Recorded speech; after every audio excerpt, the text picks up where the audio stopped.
Erkaklar bilib qo'yinglar, 14-yanvarga sovg'a yo'q.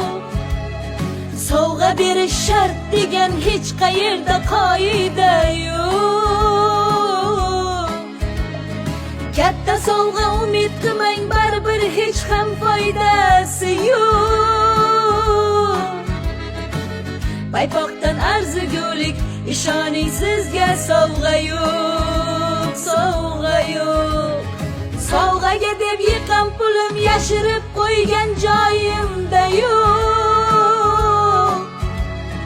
Infarkt oldimmi deyman cho'ta, mening mazam biroz yo'q. Bu safarga quruq tabriklarga ko'nib turasizda xo'p. Bir juft paypoq ham sizga, onamdan so'kishingizga aslida ko'p, ishoning ko'p. 14-yanvarni kalendardan o'chirib olish iloji bormi? Bor, pul bo'lsa bor.